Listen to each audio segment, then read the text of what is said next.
Monsieur le professeur a très bien introduit la prochaine horreur, qui est la principale, qui est en fait la déconnexion entre représentation obligatoire et procédure orale. Pourquoi? Vous le savez, c'est le titre d'ailleurs du sujet qui nous a été confié, c'est représentation et assistance. On parle toujours de la représentation parce qu'on est avocat, on représente, et on parle moins de l'assistance. La représentation, c'est quoi? Alors vous avez les articles qui sont cités sur le tableau qui apparaissent. La représentation, c'est le fait de réaliser des actes de procédure pour les parties en engageant la partie. Et l'assistance, c'est le fait de l'assister, l'accompagner, etc. Traditionnellement, il y a deux missions de l'avocat: prendre des actes, plaider. La représentation, prendre des actes, c'est la représentation, plaider, c'est l'assistance. Donc quand vous étiez en procédure écrite, vous aviez l'avocat postulant, la postulation étant la représentation obligatoire des parties, c'est un arrêt de la Cour de cassation qui le dit. Vous aviez l'avocat postulant, oui, qui prenait les actes, et vous aviez l'avocat plaidant, qui plaidait devant les juridictions, et vous pouviez avoir une limitation géographique de la postulation. Et en revanche, la plaidoirie était toujours bien sûr libre et vous pouviez plaider devant n'importe quelle juridiction. Quelle est la difficulté devant laquelle on se retrouve aujourd'hui? Vous vous retrouvez dans une situation avec la représentation obligatoire où l'avocat plaidant, qui est le dominus litis, en procédure orale, ne peut en réalité pas engager son client oralement alors qu'il est en procédure orale parce qu'il ne le représente pas. La personne qui représente, c'est le postulant. Donc vous vous retrouvez dans cette situation un peu délirante où la personne qui plaide en procédure orale ne peut plus faire d'arguments nouveaux, sauf s'il est également postulant. Alors, je vais vous donner un exemple. Donc, je vais vous donner un exemple. Au GEX de Paris, où on a eu cette discussion lors des ateliers d'échange des procédures d'exécution. Le GEX de Paris, on lui a posé la question et il nous a dit « Moi, je considère que la postulation ne s'applique pas ». Or, on est devant le tribunal judiciaire. Et devant le tribunal judiciaire, on a une limitation géographique de la postulation. Donc aujourd'hui, j'ai un GEX à Paris qui considère que la postulation, l'article 5 de la loi de 71 sur la profession d'avocat ne s'applique plus devant lui. Voilà. Oui, je vous l'indique, il y a quelqu'un qui a dit pardon, mais on a un GEX qui est venu à un colloque et qui a dit qu'il considérait que la postulation ne s'appliquait pas devant lui, alors que c'est un juge du tribunal judiciaire et qu'on va tous être d'accord, c'est une nullité de fond. Donc vos actes sont nuls sans grief. Donc on a aujourd'hui une grosse difficulté sur la procédure orale.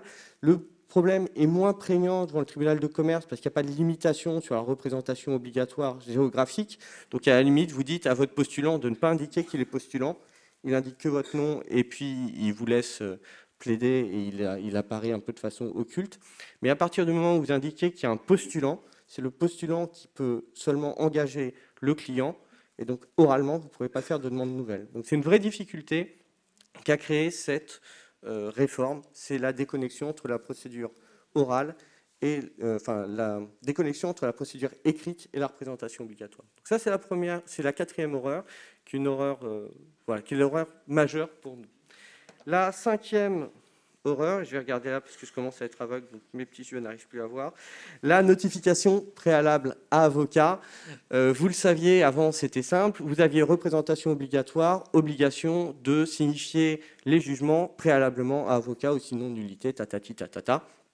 Et ça s'appliquait en réalité uniquement devant le tribunal de grande instance au fond et devant la cour d'appel, grosso modo, et aussi en cassation. Mais grosso modo, vous étiez en référé, que ce soit au tribunal judiciaire ou au tribunal de commerce, pas de signification préalable, et vous étiez au fond dans le tribunal de commerce, pas de signification préalable.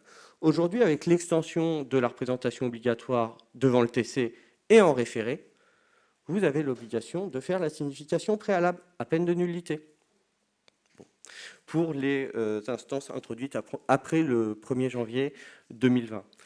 La difficulté qu'on a sur ce point-là, sur cette quatrième horreur, c'est que, est-ce que des personnes parmi vous savent comment faire une signification à avocat d'un jugement de tribunal de commerce? Voilà. Alors ça m'intéresse parce qu'il y a beaucoup de débats sur cette question-là. Alors, malheureusement, est-ce que vous avez un module tribunal de commerce qui fonctionne dans le RPVA? Voilà.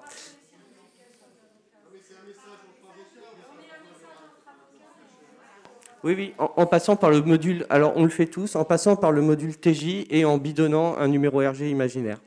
Voilà, merci beaucoup. Et un certain nombre de personnes pensent, j'ai eu cette discussion, moi je pense qu'il faut faire comme ça, on a fait des tests notamment avec Frédéric Kiefer et d'autres personnes avaient eu la même idée, tout le monde a eu la même idée. Il y a des personnes qui considèrent que ce n'est pas valide et aujourd'hui on a cette difficulté de ne pas savoir comment faire une signification à partie dans le cadre d'un jugement du tribunal de commerce. Je vous indique par ailleurs cette toujours délicatesse de l'État et de la chancellerie. Ils ont eu la même difficulté. Alors, j'avais parlé des GEX, ils n'étaient pas au courant. Les GEX, un certain nombre d'entre vous, puisque nous sommes à la APPE, un certain nombre d'entre vous sont régulièrement devant le GEX. Le GEX fait la notification, en tout cas en mobilier, pas en immobilier, mais le GEX mobilier fait la notification des jugements par le greffe. Difficulté, comme il n'y a pas de notification entre avocats, par définition, puisque c'est le greffe qui le fait, toutes les notifications du greffe étaient nulles. Félicitations. Donc l'État, qui est toujours malin, et la chancellerie, qui est toujours malin à retardement, a pris a modifié dans un décret dont je vais vous lire le nom, puisqu'il est absolument délicieux. C'est le décret numéro 2020-1201 du 30 septembre 2020 relatif à l'intermédiation financière des pensions alimentaires prévu à l'article L582.1 du Code de la sécurité sociale. Personne ne voit le rapport.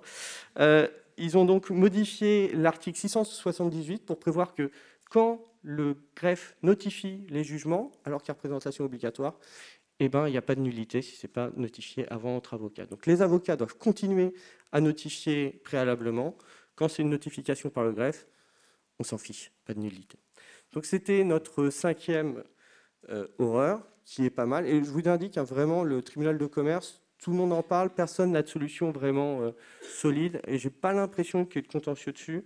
De toute façon, c'est une nullité de forme.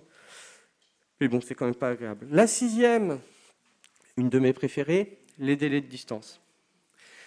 Les délais de distance, représentation obligatoire, article 643, ça fait un délai de comparution. Et donc maintenant, par exemple, que devant le tribunal judiciaire, j'ai l'obligation de représentation obligatoire en référé, j'ai un délai de constitution de 15 jours sur lequel vont venir se greffer les délais de distance. Donc maintenant, quand j'ai un étranger, je ne peux pas l'assigner en référé au tribunal judiciaire à moins de 15 jours et 2 mois, alors qu'on avait une jurisprudence, notamment de mémoire de 2006 de la Cour de cassation, qui disait qu'en matière de référé, comme il n'y avait pas de délai de comparution, il n'y avait pas de délai de distance qui pouvait se gréver, des distances augmentant un délai préexistant.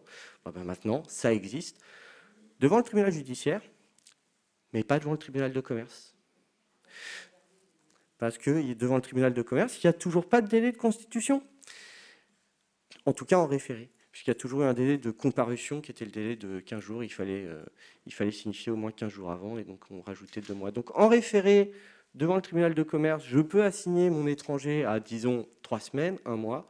Devant le tribunal judiciaire, je suis obligé de l'assigner à au moins 15 jours plus 2 mois, ce qui a peu de sens, sauf aller voir le juge pour demander une réduction. Donc c'est un problème, c'est quelque chose de problématique qui, a priori, n'a pas été anticipé par la chancellerie. La dernière, je l'indique, elle est personnelle. C'est ce qu'on vous a dit, Paris, province. Voilà, c'est personnel. Je vous indique que ce n'est pas une position, les conclusions que je vais tirer de cette horreur n'est pas une position partagée par la majorité du conseil d'administration de la PPE, ni par la majorité de la profession d'avocat. Paris représentant moins de la moitié de la profession d'avocat. Le coût. Représentation obligatoire, du coup, obligation de prendre un avocat. Je vais vous donner 2 exemples. Un exemple devant le tribunal de commerce et un exemple devant le GEX. Je parlais avec un mandataire au moment de la réforme, je parlais avec un mandataire bien connu à Paris, membre de notre association, qui me disait qu'il avait vu un truc dramatique. Il va à l'audience, et juste après l'entrée en vigueur de la réforme, une personne qui n'a pas un sous-vaillant se fait assigner pour plus de 10 000 € et vient, pas pour contester la créance, mais juste pour demander des délais de paiement. Et vous savez tous, c'est l'article 681-2, si je ne me trompe pas, du Code de procédure civile, dit qu'au commerce, si vous faites une demande de délai de paiement, vous pouvez écrire avant au juge et à la partie, et du coup, vous n'êtes pas obligé de vous déplacer, etc. Ben oui, mais sauf que si vous êtes en présentation obligatoire, il faut que ce courrier qui dit que, au fait, je vous propose des délais de paiement et je ne vais pas me déplacer à l'audience, doit être fait par un avocat. Ce qui est complètement stupide, surtout qu'on imagine que la personne qui fait cette demande-là, si elle ne conteste pas et qu'elle demande des délais, c'est qu'elle n'a pas d'argent pour payer un avocat. Donc le truc est dramatique.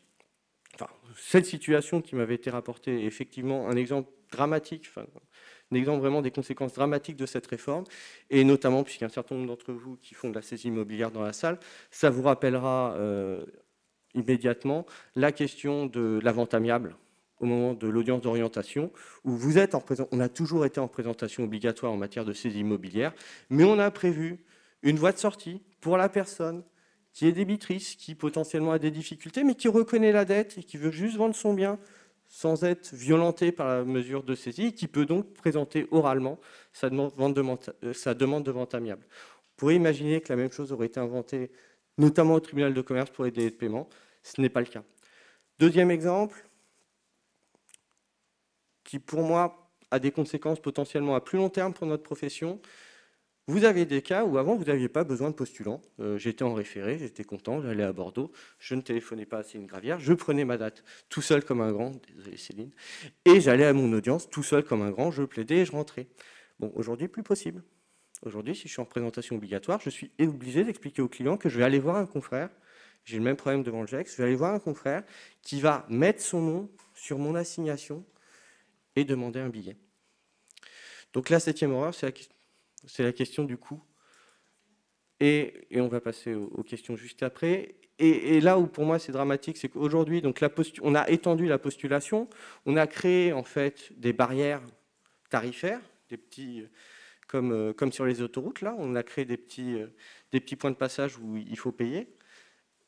Et comment est-ce qu'on va expliquer aux clients cette situation qu'on a augmenté les coûts sans aucun apport de quoi que ce soit du postulant? Donc pour moi, ça fragilise en réalité la postulation. Et on le voit bien, je vous donne l'exemple, il est indiqué, j'ai bien cliqué, c'est bien la 7e? Oui, c'est bien la 7e.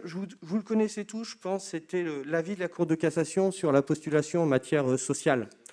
La question s'était posée de savoir, est-ce qu'en matière sociale, vous avez besoin de passer par un postulant local ou est-ce que vous pouvez vous présenter de façon n'importe où nationale? Et la Cour de cassation a dit le but de la procédure, c'était de simplifier et d'abaisser les coûts. Du coup, en fait, la postulation locale est vue comme une barrière et une augmentation des coûts. Donc aujourd'hui, on a créé par cette réforme une généralisation de coûts qui sont pour moi largement indus et qui pour moi participent à fragiliser la postulation locale en l'assimilant en réalité à un coût inutile. Ce que je vous indique, je ne pense pas qu'elle soit, en tout cas pas dans tous les cas. Je vous remercie, c'était nos 7 horreurs et on vous écoute.